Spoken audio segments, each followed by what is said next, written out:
नमस्कार दोस्तों, आप सभी का स्वागत है। UP triple SC BPO exam date. देखिए, यूपी ट्रिपल एससी का बीपीओ का एग्ज़ाम डेट आ चुका है। तो जो भी लोग पढ़ाई-लिखाई कर रहे हैं बहुत अच्छी बात है, लेकिन जो लोग पढ़ाई-लिखाई नहीं कर रहे हैं, वो सब अब पढ़ाई-लिखाई में लग जाइए, क्योंकि आप देख ही रहे हैं कब का इसका फॉर्म भरा गया। फॉर्म कब भरा गया था? आपको कुछ पता भी है? आप तो ये भी भूल चुके होंगे कि फॉर्म आखिर इसका भरा कब किया गया था? किस ज़माने में भरे थे? इसी कलयुग में भरे थे या उसके पहले वाले युग में किसी युग में भरे थे? एक फाइनली जो है आयोग को विचार आया कि नहीं भाई, इसको भी लोग भूल जाएं, उससे पहले इसका एग्ज़ाम करवा दिया जाए। तो आयोग ने एग्ज़ाम डेट दे दिया 27 अप्रैल 2025। तो अभी से आप बोलिएगा तो लगभग लगभग 60+ डेज आपके पास है। पूरा मार्च बचा है, पूरा अप्रैल बचा हुआ है। 60+ डेज में आपको 100 मार्क्स का पेपर करना है, और 100 मार्क्स में से आपको एटलीस्ट 90 मार्क्स लाना है। तब जा करके आप फाइनल सलेक्शन लिस्ट में रहेंगे। क्योंकि आप लेखपाल का देख लीजिए, कितने पोस्ट हैं? 8,000 पोस्ट हैं। यहाँ पर कितने पोस्ट हैं? यहाँ तो 1400 कुछ है। लेखपाल का पेपर अगर आप देखिएगा तो लेखपाल पेपर इतना भी ईजी नहीं था। एक मॉडरेट लेवल का था, जो भी सेक्शन था उसका। जीएस भी थोड़ा सा था, ठीक था। बाकी तो 1478, 68 नहीं, 1468 पोस्ट, ठीक। 1468 पोस्ट, जिसमें से जनरल का कितना है? तो 849 पोस्ट। अब आप समझ सकते हैं कि कंपटीशन कहाँ पर है, और कितने लोग कितने साल से, मतलब कि क्या 2022 का पीईटी के थ्रू 2023 के मई के टाइम में इसका 2022 के पीईटी के थ्रू 2023 देखिए, पीईटी 2022 हुआ, इसके थ्रू 2023 मई से जून तक फॉर्म भरा गया। बहुत अच्छा हुआ। 25 रुपया आप लोगों ने जमा भी किया, बहुत लोगों ने जमा किया, बहुत अच्छा बात। उसके बाद फिर आयोग ने पैसा लिया, 25 रुपया का, वो 25 रुपया मिला है, ठीक है, भूल जाते हैं अभी, बाद में देखा जाएगा जब समय मिलेगा तो। 25 रुपया भी कौन जोड़ेगा सबसे, ठीक। तो आयोग को फाइनली अब टाइम मिल गया, थोड़ा सा फुर्सत मिला, तो उन्होंने क्या है कि देखा कि नहीं, 25-25 रुपया करके इतने लोगों ने पैसा दिया है, मतलब काफ़ी पैसा है यार, इसका हिसाब देना पड़ेगा। तो फाइनली उन्होंने कहा कि नहीं, अब लोगों को क्या है कि अपना 25 रुपया मांगने लगे, उससे पहले हो उससे पहले हमको इसका एग्ज़ाम डेट दे देना पड़ेगा, ताकि लोग आराम से शांति से बैठ जाएँ। कुछ ऐसा ही सोचा होगा आयोग ने।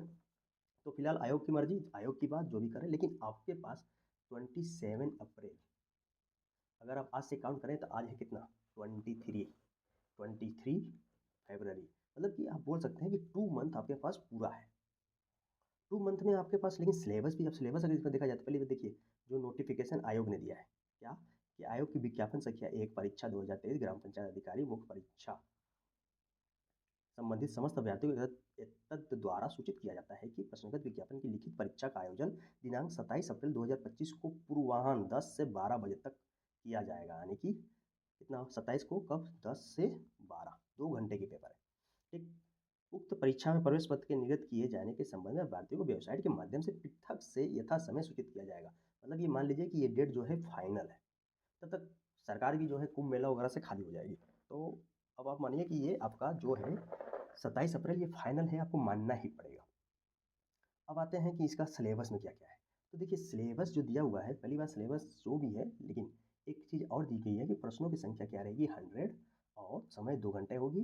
प्रश्नों में वस्तुनिष्ठ प्रश्न होंगे, यानी कि ऑब्जेक्टिव होगा, बहुविकल्पी। वस्तुनिष्ठ एंड बहुविकल्पी प्रश्न प्रकार के होंगे, और प्रत्येक प्रश्न 1 अंक का होगा, 1-1 अंक का होगा।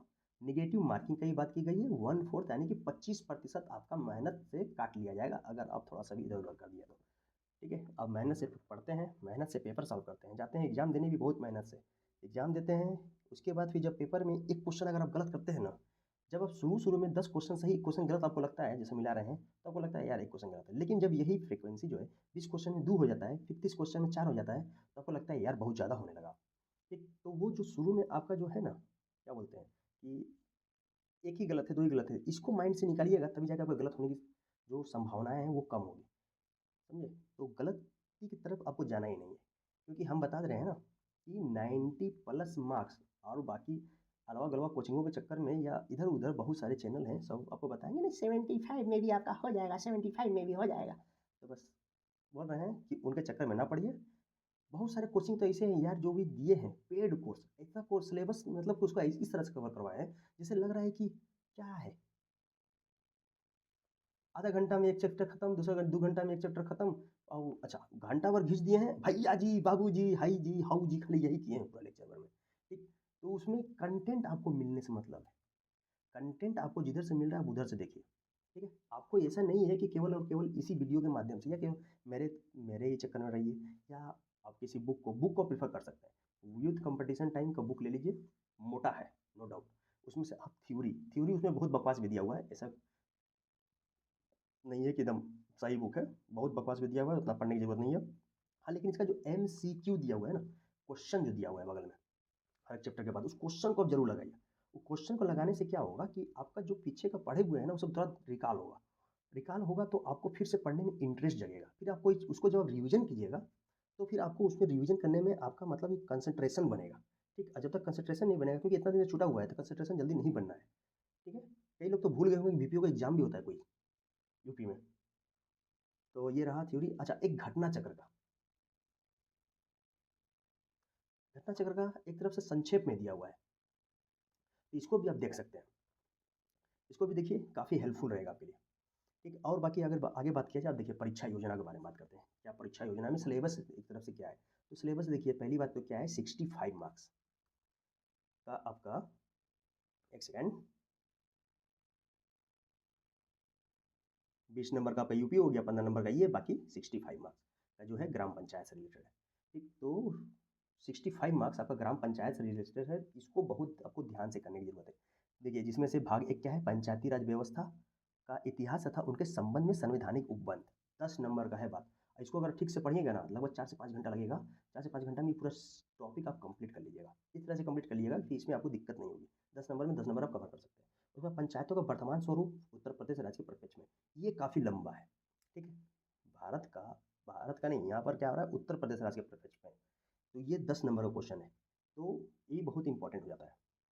काइंड इंपॉर्टेंट भी है, 10 नंबर पूछेगा यार, लेकिन इंपॉर्टेंट है ना, और ये लंबा थोड़ा आ जाता है। फिर उसके बाद है पंचायतों के वित्तीय स्रोत व कार्य योजनाएं। अब देखिए, योजना जहाँ लिख दिया ना, वहाँ पर बाकी सब भूल जाइए, योजना वहाँ पर पढ़ना बहुत जरूरी हो जाता है, क्योंकि अब लेखपाल के एग्जाम में देखिएगा, केवल और केवल पूरा पेपर मतलब योजना वाला पेपर था वो, उसमें जो इतना सिलेबस दिया था ना, बस खाली एक ही लाइन लिख देता ऊपर से, उत्तर प्रदेश एवं भारत सरकार की विभिन्न योजनाएं, बस काम हो जाता। उतना लंबा चौड़ा लिखने का, उतना मेहनत करने की जरूरत ही नहीं थी उन लोगों को।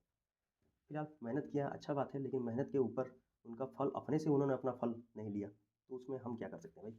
फिलहाल पंचायतों की वित्तीय स्रोत व कार्य योजनाएं, ये हो गया 10 नंबर का, ये भी है। पंचायती राज व्यवस्था को सशक्त करने के उपाय, छोटा सा टॉपिक है, 5 नंबर का है। ग्रामीण विकास योजनाएं एवं कार्यक्रम, अब देखिए उत्तर प्रदेश के प्रपक्ष में, अभी तक जितना बात हुआ उत्तर प्रदेश के प्रपक्ष में ही बात हो रहा है। और ये जो है 20 नंबर का, 20 नंबर ये हल्का में मत लीजिए, समझ रहे हैं। 20 नंबर इसमें अच्छा से मेहनत करना पड़ेगा, ये भी लगभग 5-6 घंटा, 10 घंटा इसमें लगिएगा ना, 10 घंटा में एकदम क्वेश्चन क्वेश्चन सब करके काम खत्म। ग्राम पंचायत अधिकारियों की ग्रामीण क्षेत्र के विकास में भूमिकाएं, ये भी 10 नंबर का है। तो 10, 20, 30, 30, 5, 25, 10, 35, 35, 10, 45, 10, 55, अभी और बच गया, कहाँ छूट गया भाई, 10, 20, 10, 30, 30, 10, 40, 45, अच्छा 45 तो यही हो गया ना, उसके बाद 20 इधर 65, ठीक है। ठीक, नेक्स्ट आते हैं कंप्यूटर। कंप्यूटर से भी 15 नंबर का क्वेश्चन आना है। तो कंप्यूटर में आपको क्या है, कंप्यूटर एवं सूचना प्रौद्योगिकी मतलब इंफॉर्मेशन टेक्नोलॉजी की अवधारणाओं एवं उस इस क्षेत्र में समसामयिक यानी कि करंट अफेयर्स रिलेटेड प्रौद्योगिकी विकास यानी कि डेवलपमेंट जो भी हो रहा है टेक्नोलॉजी में, वो सब चीज़ें, और नवाचार का ज्ञान माने कि इनोवेशन जो भी हो रहे हैं उसमें, न्यू डेवलपमेंट इनोवेशन हो रहे हैं किसमें, टेक्नोलॉजी में, उसके बारे में आपको जानना है। यानी कि ये सीधे बोल दिया कि एक तो कंप्यूटर का आपको जानकारी होना चाहिए, दूसरा इन्फॉर्मेशन टेक्नोलॉजी होना चाहिए, और तीसरा जो है साइंस एंड टेक्नोलॉजी का होना चाहिए, ठीक है। ये भी बोल दिया इन्होंने। उत्तर प्रदेश, ये हो गया 15 नंबर। उसके बाद ये उत्तर प्रदेश राज्य से संबंधित सामान्य जानकारी। अब यूपी के बारे में जानकारी आपको रखना ही पड़ेगा भाई, 20 नंबर का बात है, इज्जत की बात है, ठीक है। तो यूपी में, अच्छा ये भी, अब देखिए यूपी को अगर ठीक से आप करिएगा ना, अच्छा खासा समय लगेगा, 40 से 50 घंटा लग जाएगा, अच्छे से मैं बोल रहा हूँ। ये नहीं कि हाँ ये इंपॉर्टेंट है पढ़ लो, ये इंपॉर्टेंट नहीं है नहीं छोड़ दो। मैं अच्छे से पढ़ने की बात कर रहा हूँ, 40-50 घंटा, बाकी तो 5 घंटा में उसका कम भर का रिविजन कर लेंगे, ठीक है। तो वो रिविजन होता है 5 घंटा में, स्टडी नहीं होता है दोस्त, ठीक। चलिए आगे, अब इसी सिलेबस को थोड़ा डिटेल में देखते हैं। जैसे यहाँ पर दिया है पंचायती राज व्यवस्था का इतिहास एवं उनके संबंध में संवैधानिक उपबंध। अब इसके बारे में जो भी चीज़ दिया हुआ है, इसे एक टॉपिक को आपको पढ़ना पड़ेगा। फिर उसके बाद पंचायतों का वर्तमान स्वरूप जो भी उत्तर प्रदेश प्रदेश में था, इसमें जो भी दिया हुआ है, इस सब टॉपिक को एक एक करके आपको देखना पड़ेगा। इसका आप स्क्रीनशॉट लेना तो ले जाएँ, बाकी आप वेबसाइट से डाउनलोड कर सकते हैं इसको। पंचायतों के वित्तीय स्रोत का एवं कार्य योजनाएं, ये भी बहुत मतलब ये भी एक एक लाइन जो भी दिया हुआ है, ये सब एक एक जो टॉपिक आपको करना पड़ेगा, हर एक टॉपिक से एक क्वेश्चन रहेगा, क्योंकि 5 नंबर 10 नंबर क्वेश्चन दे रहा है भाई एक टॉपिक से। सरकार के प्रदर्शन अनुमान, ये सब जो भी है, पंचायती राज व्यवस्था को सशक्त करने के उपाय जो भी है, ये सब चीज़ें।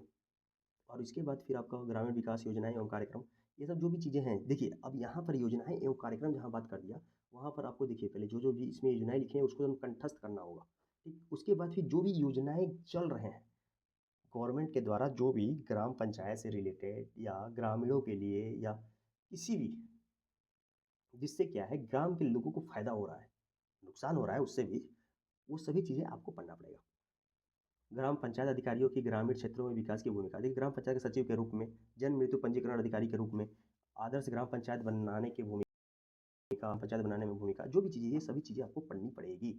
ठीक, उसके बाद कंप्यूटर जो कि one of the most important, और इसमें जो है आपका नंबर जो है 15 नंबर पूरा आने की संभावनाएँ रहती है।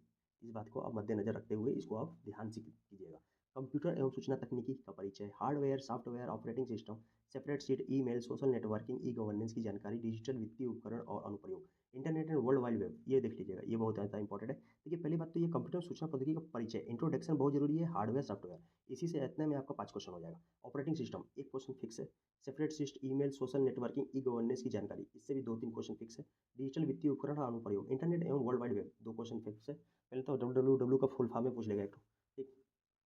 भविष्य के कौशल और साइबर सुरक्षा, देखिए मैं बोल रहा हूँ सिलेबस का ना, इसको ध्यान से देखिएगा, डब्ल्यू ये डायरेक्ट पूछ सकता है एग्जाम में।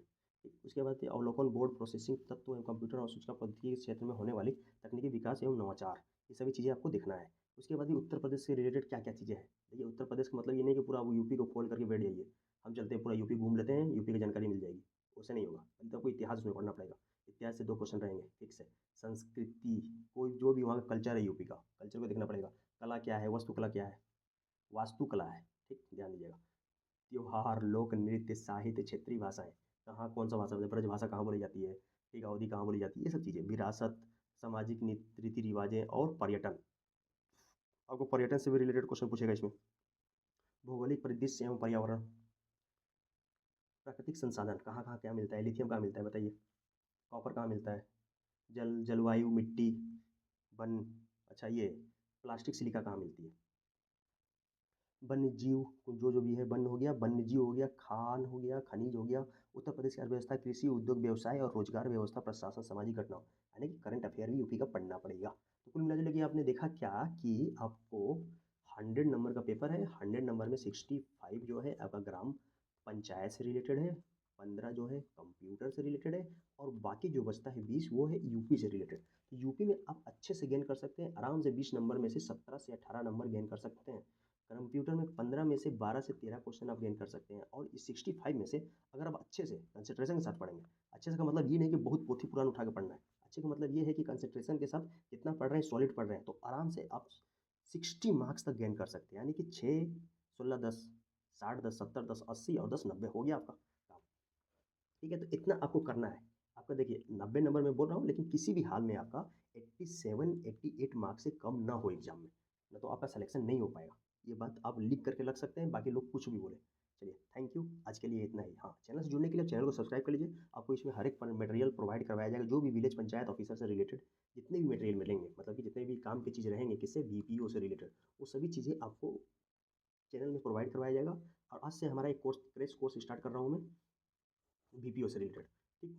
आज से नहीं, मतलब कल से इसको मैं स्टार्ट करूँगा, और इसमें जो भी बीपीओ से रिलेटेड जितना भी है चीज़ें, आपको मतलब कि 60 डेज़ का है ना, मैं 45 डेज़ में बीपीओ को पूरा मुझे कंप्लीट करना है। तो आप समझ जाइए कि 45 डेज़ में कितना पूरा सिलेबस को कंप्लीट करना, क्रैश कोर्स, साथ में कुछ क्वेश्चन भी करवाऊँगा उसका, ठीक। तो ये सब चीज़ें भी आपको ध्यान देना पड़ेगा। तो बाकी आप चैनल से जुड़िए, बहुत फ़ायदा होगा आपको, अगर आप केवल इसमें जितने भी आपको करवाया जाएगा, इसको ही अगर आप शिद्दत से, डेडिकेशन के साथ फॉलो करते चले जाएँगे, केवल इतना ही करते चले जाएँगे, आपका सिलेक्शन आराम से हो जाएगा। इतना आपको मैं आश्वासन देना चाहूँगा कि आपको घबराने की ज़रूरत नहीं है, बस आप पढ़ाई कीजिए मन लगा करके। एग्ज़ाम डेट लो आ गया एग्ज़ाम डेट। चलिए ठीक है, चैनल को सब्सक्राइब कर लीजिए, लाइक कर दीजिए वीडियो को और शेयर कर लीजिए, ठीक है? और टेलीग्राम जॉइन कर लीजिएगा, टेलीग्राम का लिंक मैं इसमें दे दूँगा। Thank you.